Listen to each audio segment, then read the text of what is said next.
Ah, hello. Hello. The cable guy came to our house this week. Uh-oh. Well, we switched companies. Anyway, so he walks into the big beautiful house that Joe built us. And in our entry room is this massive tree. Which we want to have a New Year's Eve party, so you have to come and celebrate with us, just by the way. And so we had this massive tree that takes probably half the room up. And we were putting it up that day. We cut it down from up north. And it was bigger than we thought. And so I'm all excited and Twitter-pated. And the cable man walks in and I go, "Look at our tree!" And he goes, "Yeah." He went, "Yeah." And I went, "Womp, womp." And so I said, "Oh my." I said, "How do you feel about Christmas?" He goes, "Give her to take it." Oh. And I said, "Really?" Because he was a friendly guy, kind of bubbly and such. But he just went low when it came to Christmas. And I said, "Well, what made you feel this way?" And he said, "Well, when I was in the service, every Christmas I wanted to be at home. I wanted to be with my family. And it just meant everything to me in my mind, as I'm thinking about my family, I was just longing for the first Christmas when I'd come home." And he said when he got home, he had this huge party. Everybody in his extended family gathered for Christmas. And everybody was negative. No, just like him. Right.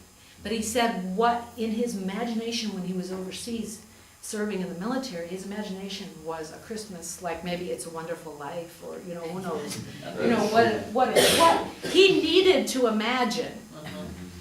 When he got home, people were cynical and negative, and they were critical, and they were just whack, whack, whack, whack. And he goes, "That did it." He said, "That did it. I lost my hope in anything about Christmas or anything that was good, because everything inside of me needed it to be different, and it wasn't." And I said, "Oh, okay, well, I can understand that. I can really understand that." And I said, "I'll keep you in my good thoughts and my prayers about all that." And then we went about doing other things. And the rest of the time the cable man was at our house, he kept coming back and wanting to explain himself. Because he wasn't at peace with giving up. With giving up hope. He wanted to think he didn't like Christmas, but really he did. Okay, so that's the cable man. And we can thank the cable man for this message. Because I have not been able to stop thinking about him and what that means. So, let's put that on the shelf for 1 second. So that's the cable man, and that's what happened. Hope is believing that something good awaits us.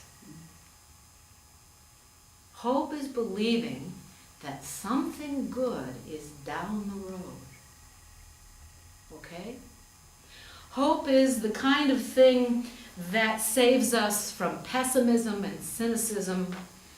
It's more related to courage than it is cheerfulness.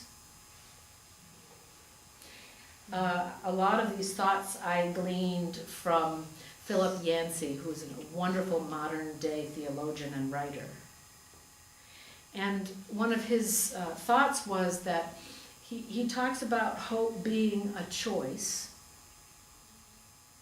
When everything in the world seems lost, when something in your life seems insurmountable, like you can't get to the next day because you can't see anything good, whether your family's not getting along, whether your health is starting to decline in a way that you feel it's not fixable. Maybe you've lost somebody you love with all your heart and soul, and you can't imagine a happy day that would follow. a day that would be close to happy. Maybe there's something in the world. I know we're talking about climate change. We're talking about our future. Can we even turn things around? Can we find innocence again in humanity? There's so many small and big questions that would cause us to lose hope. But yet, hope lives. What is that? What is that flicker that lives in us, that seems to lift when we have nothing left? What makes us lose hope? Now, before I go on and share more, I'd like to ask you to share, because to me, you are the church. We have the Word, and we have each other, and we have the tool and the gift of prayer. And that's really all we need for worship. So I want to hear from you. Why do we give up hope? Why do you give up? Bless you. Thank you. Bless you. Thank you.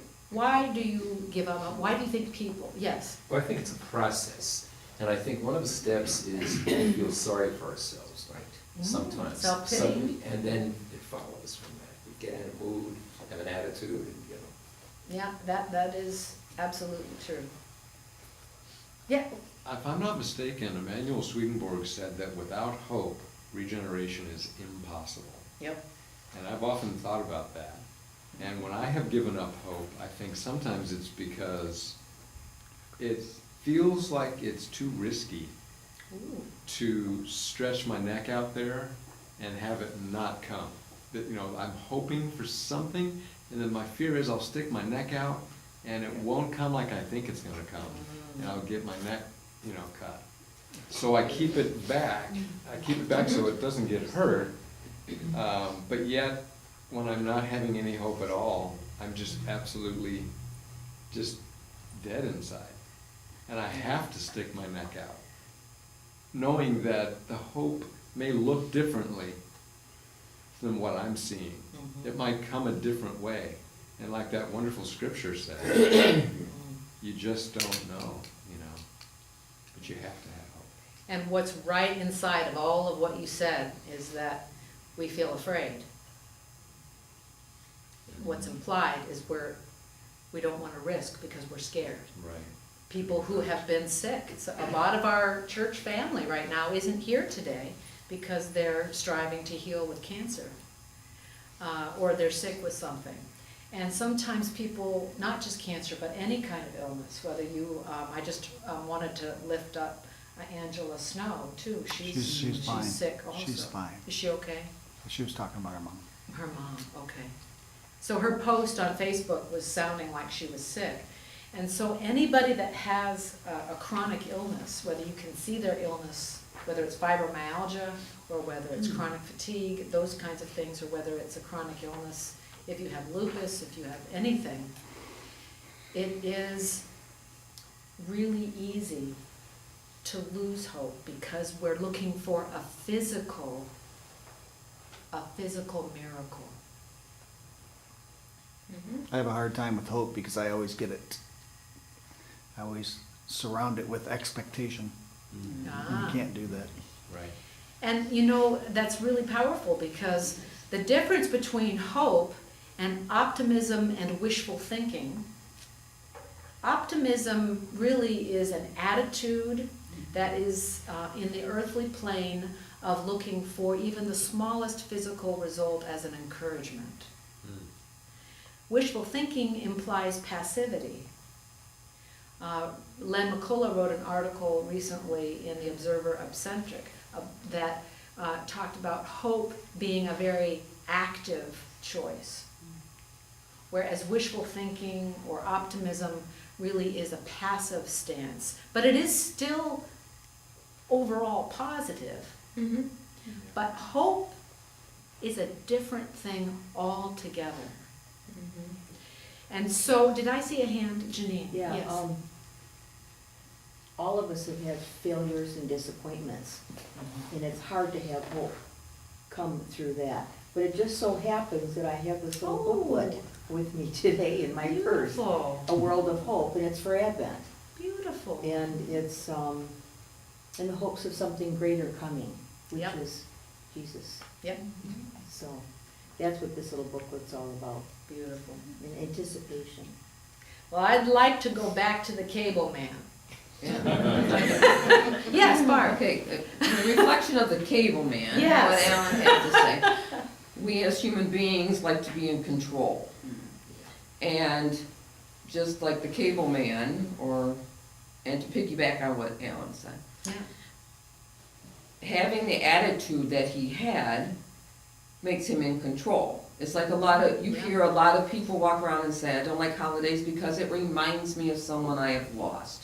Okay, we have all lost someone. No matter how close that person is or that animal is, it's someone that is so close in your heart, okay? But you could say, oh my heavens, how long ago was that? Well, 30 years ago. Right. Okay, they never let go of it, the pain, that it controls the whole room, the whole situation. Yeah. My grandmother, all my life, longed because her husband had passed away. And it was, I wish I could die to be with him.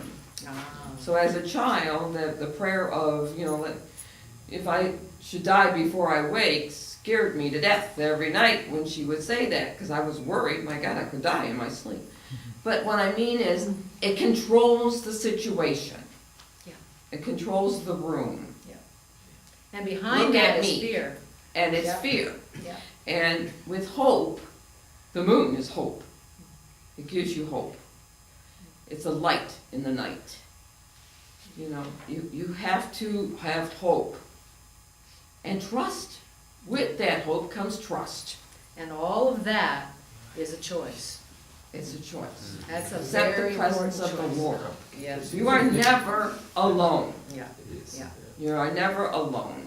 And thank you. And so that is so true. And the cable man, Cable man lives. the cable man lives.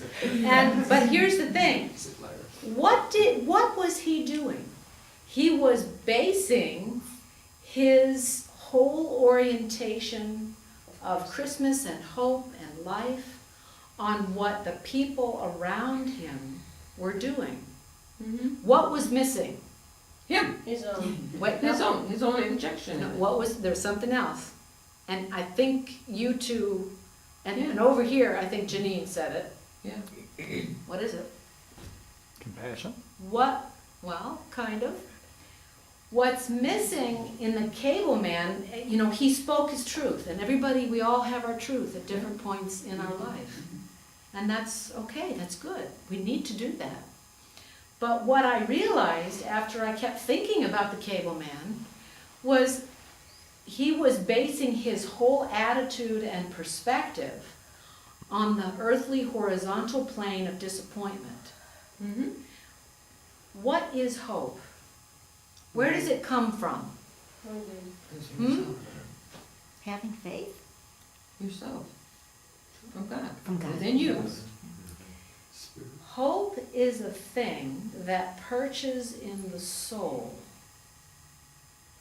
and it comes down from where? Yeah. Hope is something that is of the presence, and I like Janine bringing up the Lord. It's so important that even if it's not a Christian belief, it can be any of the major, any religion that believes in something good and beyond self, that is a part of life. There is something supernatural about hope. I call it the Lord Jesus Christ because the Lord came to me personally when I had lost hope. And that light has not decreased, it has only increased. And I'm exhausted because of it. I love it. I put 100% out every day You do. because Yes, you do. that life helped me. And I didn't even ask for it, really.